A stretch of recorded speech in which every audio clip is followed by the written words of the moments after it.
so I just want to apologize if the audio is kind of messed up or echoes at all. My bad. I'll try to work on it. But essentially, a bunch of dudes on Instagram wanted to know about my plate carrier setup.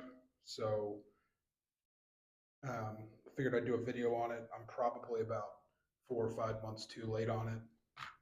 Get busy, but I finally have the time. We're gonna go through it. I'm gonna go through every little thing. Try to. If I miss something, I'm sorry. But starting off, Crye AVS. I've been running this for about 7 months now. I'm a huge fan of it. It's actually really comfortable, even without the harness. I ran the harness for about 3 months, and then I moved to something a little more slimline, or at least a little more slim, which is going to be the Crye Precision Yoke, which is what I have up here for shoulder pads, and then the AXL Advanced micro harness and the AXL Advanced Equinox Cummerbund. So starting off just on the shoulders, again, I have the yoke on here. It is fairly wide, so you get some surface area, a little bit of padding, but not too much. I am a big fan of shoulder pads, but I don't want them super massive. So I think AXL has some good shoulder pads. I've ran those. Ferro has some great shoulder pads. And the yoke is awesome. Provides a little bit of padding on your back up here. So that's really nice. And it integrates into the AVS pretty well. So up here, you just have like these webbing strips pretty much that I use to retain my antenna. And then you can use them to retain any type of hydration, cabling, anything like that. You do have one wrap. So again, cabling, hydration, all that stuff. And then I do have a Sunto wrist compass up here. Pretty much just if I need to have a compass and I don't want to necessarily reach down into a pouch and get my lensatic compass, I can use that. I don't think, I mean, you could maybe figure out mils on that, but if you're going to do mils, I'd use your lensatic compass or an M2. But so compass right here, and then GPS. This is a Garmin 601 with just a watch band. So instead of using the band that actually comes with it, I'm just using like an Amazon NATO watch strap. I like it a little more comfortable, and it works for me. So obviously I'm not going to keep these up here. Those are going to go on my actual wrists if I'm actually using them. But I have a terrible habit of forgetting things or forgetting to put shit on and whatever. So they stay up here and I put them on whenever I need to. So moving on to the admin pouch. I'm a huge fan of the AXL zipper adapter. It gives you the ability to not have to listen to Velcro all the time, which is super nice. And then this admin pocket for the AVS is probably the best I've ever used. It's my favorite. I have big hands and I'm able to actually get my hands in there, find what I'm looking for. It's not this little kind of notebook size pocket, and I love that. So just starting off, map, pretty much it's waterproofed.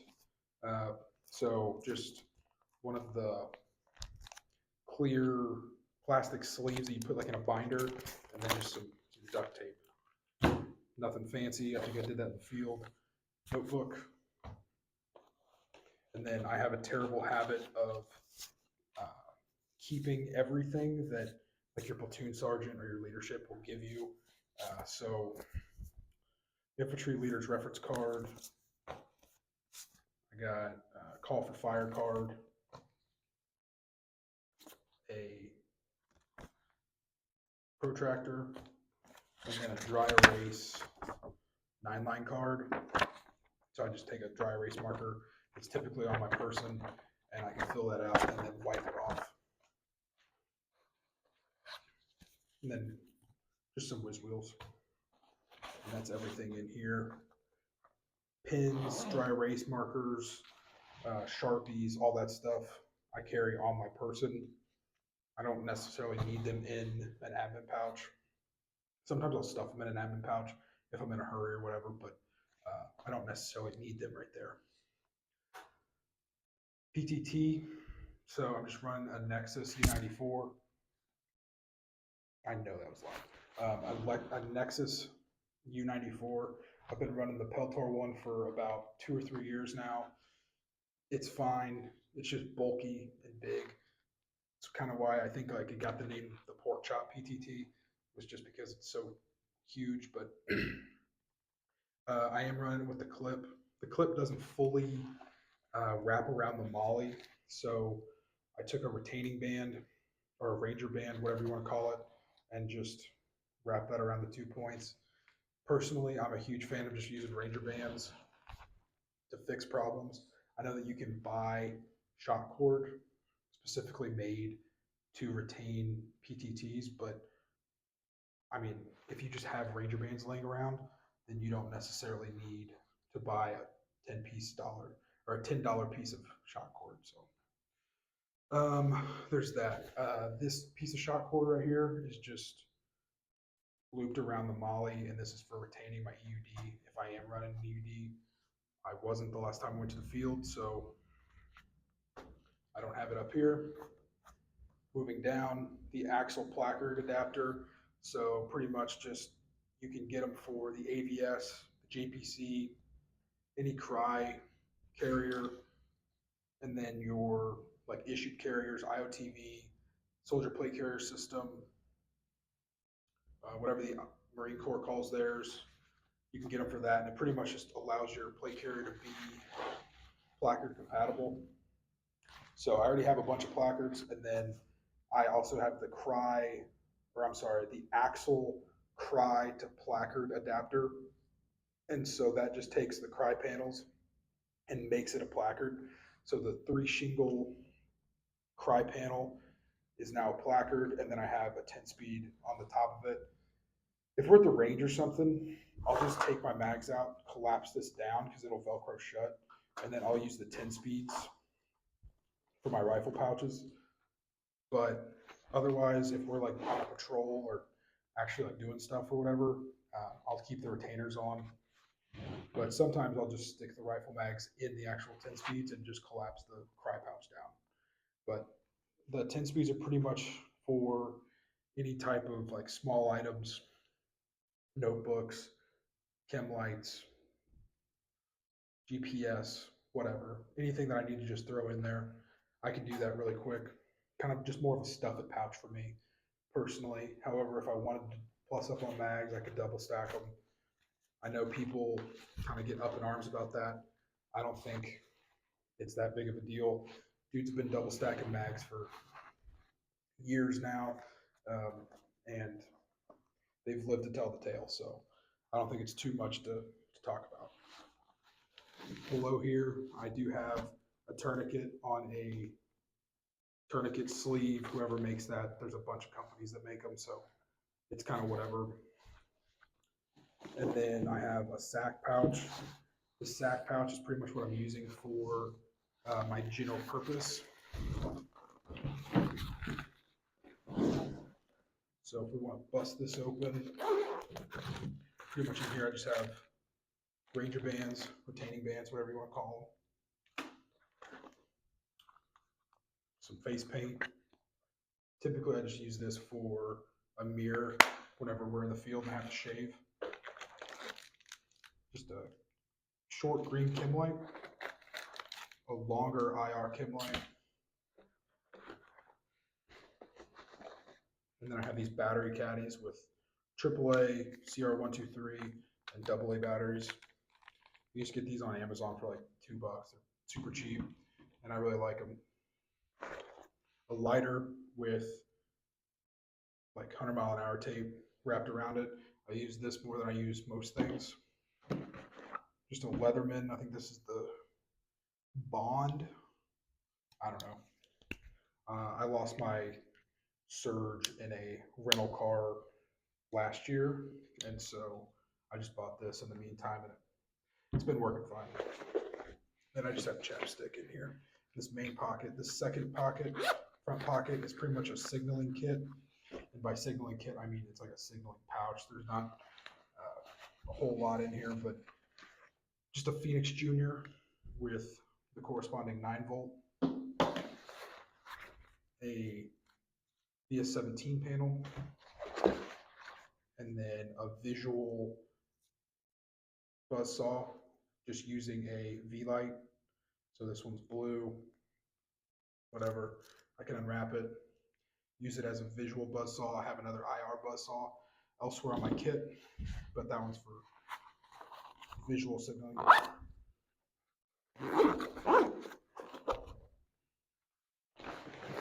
Moving on to the left side of my plate carrier, on the Cummerbund, pretty much just to have a Spiritus radio pouch. You can see that back here. This is what I connect my tubes to. I personally like to have it on the radio pouch because it also allows me to adjust it if I'm wearing any type of clothing or whatever. I can use these kind of as like a tubes adapter. And so there's that. Tourniquet, rubber banded on. I haven't been a huge fan of rubber banding tourniquets onto my kit, but a lot of the tourniquet pouches are they're just bulky, and whenever you get them up front like this, they kind of are at a weird angle to where they almost bulk out more, in my experience. I don't know, maybe I'm crazy. So I've just kind of gone back to rubber banding them. I wouldn't use like your standard like brown rubber bands. I like the Ranger bands, a little bit stronger. I don't think they are affected by UV, but maybe they are, who knows. But something I don't like is shot cording my rubber bands, because whenever the shot cord catches on some of these plastic pieces that are kind of sharper angles on the tourniquet, it doesn't come out. You have to use two hands. Well, if you're missing an arm, you're not gonna be able to get it out, and especially with gross motor movement, you're not gonna have that fine motor movement to actually peel the shot cord off. So that's why I kind of stay away from running tourniquets on the bottom of my sack pouch, just because I don't want to use shot cord. Personal opinion, you can do whatever you want. Just something that I found, I think probably 3 years ago, we were sitting in an off-post room, and a dude from Geronimo, he had just PCS to us, and he was like, "That's stupid." And I'm like, "No, it's not. Everyone on Instagram does it." And then he was like, "Take that tourniquet out." And I tried to take it out, and it wouldn't come out. And he was like, "That's stupid." So I learned that lesson, and here we are. So because I am still in the Army, I do have a battalion tax stop to abide by, and that is why my IFAK is right here on my left side, accessible with both hands. I can reach around and grab this pull tab with my right hand. And then I just have shears tethered down behind it. I use these shears and that duct tape probably the most, but I do like to keep a thicker piece of shot cord wrapped around the IFAK, because these inserts in the issued IFAKs absolutely suck. And so they'll come out, the Velcro sucks, and they'll fall out, and you'll be dangling your insert around, your medical equipment go everywhere. It's not a cool time. And so I just have this shot cord around here to retain that. Moving to the back of the Cummerbund, I just have a Ferro pouch. And so I use this rifle mag upside down, and I can easily grab it, undo the shot cord, grab the mag out, and then typically I would use these to replenish the mag in my belt, which is the mag that I primarily am going to be reloading from. I would just be organizing it back to my belt. But everyone's different. Everyone has a different kind of personal SOP. It's just how I do it. Works for me, and I don't have much to complain about with that. On the back, pretty much, typically I will run a Molly back panel, just a slick Molly back panel, just to try to protect these antennas and stuff. But I took it off for this, and so it's whatever. But I have my antenna. It's a cattails antenna. I don't know the necessary model, but pretty much I measured my antenna to where my radio is going to be, and then I just route my antenna back here whenever I don't have a radio on. Sticks kind of like that. It's routed down here through this molly, and then here's the tip. Body worn antennas, everyone has an opinion on them, or if you don't have an opinion on them, cool. They say that they're not as strong. I don't know, I've never had an issue with them, so I can't necessarily complain about them. I still use them. I like them a little bit more. I don't like a big antenna in my face. So this is just a second antenna. This is a issued short whip with an issued TCI relocation cable kit. Pretty much, this is a backup method to this antenna. I'm not really running dual comms, but I can easily just pull this out of the molly and then either stick it right here, or I can route this cable to over here. There's a bunch of different things I can do with it. Or if another dude needs an extra antenna, it's right here. Typically, I would just keep this in a bag or in a pack, but I don't always have the pack, or we're not necessarily in a spot where I can just dump the pack and give it to them. So I just always have it on my person. That way, if my antenna goes down, we're good, and I can still use this. I would show you, but I can just route this along here and then back into the radio, so it's no big deal. Right, going down the middle, I just have a Darcy strap, pretty much just tubular nylon, water knotted right up here, and then connects to this locking carabiner that goes, and it connects to my belt. Pretty much it's just a drag strap. Gives you about 3 feet of kind of distance between you or me as the casualty and the person dragging me. I like it a lot. A lot of dudes do it. And yeah, it works. Down here, this is a Forge Concepts tubular nylon tube pouch, TNT pouch. I helped them, I don't know, design, develop, whatever, T&E, everything. So this is pretty cool to see come to fruition. It's just going to hold, right now I have 30 feet of tubular nylon. I believe it fits 40. And then it just has Molly, laser cut Molly right here. So if you wanted to run your tubular nylon vertically on the back of your plate carrier, you can do that, but you can also hang it like a dangler. And so that's pretty sweet. I know that they have tested it with breaching equipment. So if you're going to molly it on the back of your plate carrier, you can run breaching equipment with this pouch as well. So pretty versatile. I like that. And it was pretty sweet to be a part of something like that. See it really come to fruition, and then it sold out. So if you're interested in something like this, go check out Forge Concepts. I think, they released multicam, and then they're going to be doing a restock and releasing Coyote and Ranger Green along with a restock of multicam. I don't know about other colors, but definitely going to be doing more colors than just multicam. Again, on this side, I just have another rifle mag, so that gives me my 5 plus 1 on my belt, basic combat load. And then right here, I just have my canteen pouch. So again, having a battalion tack stop to abide by, the canteen pouch works as a canteen carrier as well as a nods pouch. So this is where having a bladder in my pack would come in handy, because if I'm using this as a nods pouch, I'm not going to have water on my carrier, so I'm going to have water in my pack. Just different ways to disperse things that you're going to need, and if you're going to be using a dual purpose pouch like the Canteen pouch.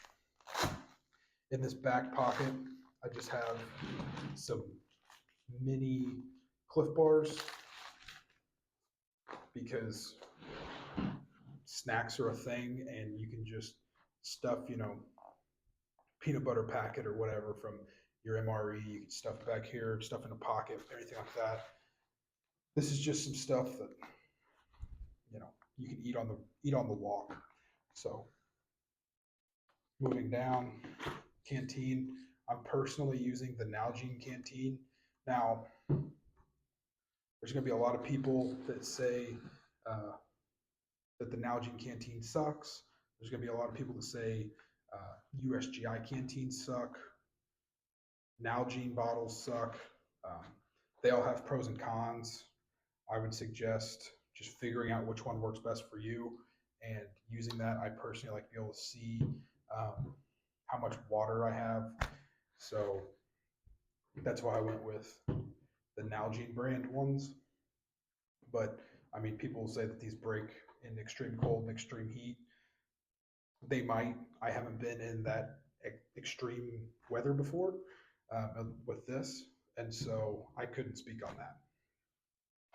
But I do know that you can still take this cap off, run an MBC cap if you're in a CBurn environment, and you should be fine.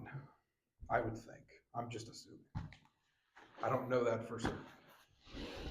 And then I just have my Canteen cup in here for those early mornings in the field, making coffee in a jet boil. Never felt closer to God than in those moments. And then in this front pouch, I just have my Lensatic compass.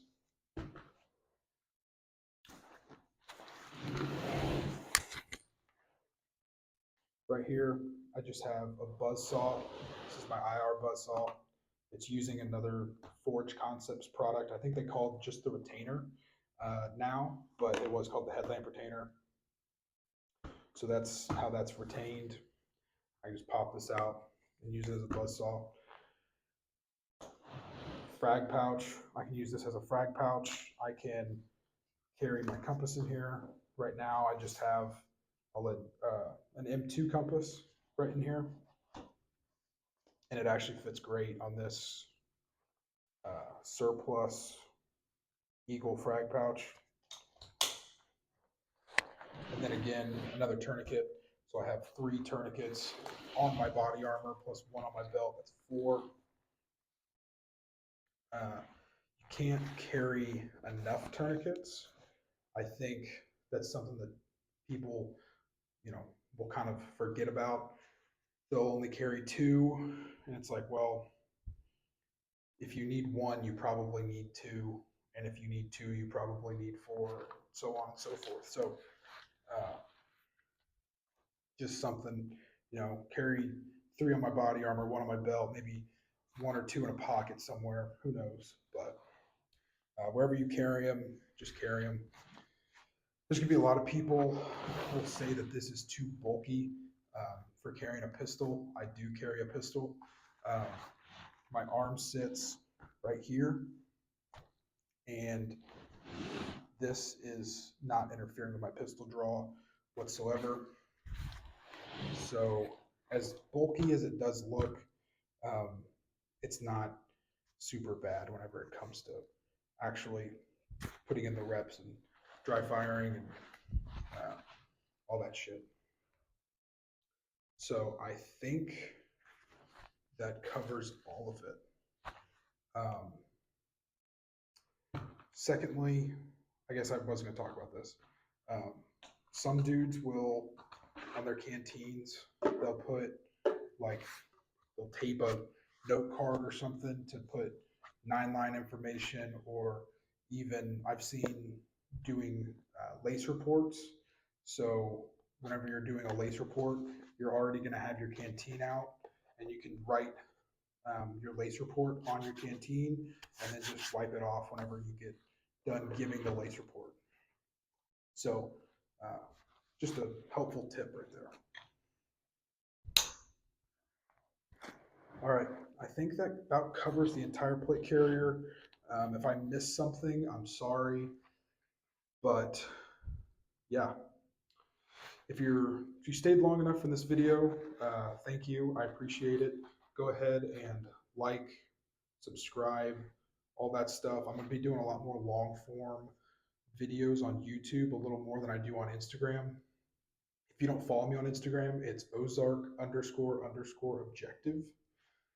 You can find me there. But yeah, I really appreciate all of you guys for watching. And if you have any questions, please feel free to leave them in the comments, send me a DM on Instagram, and I'll try to get back to you. So, with that being said, take it easy, guys.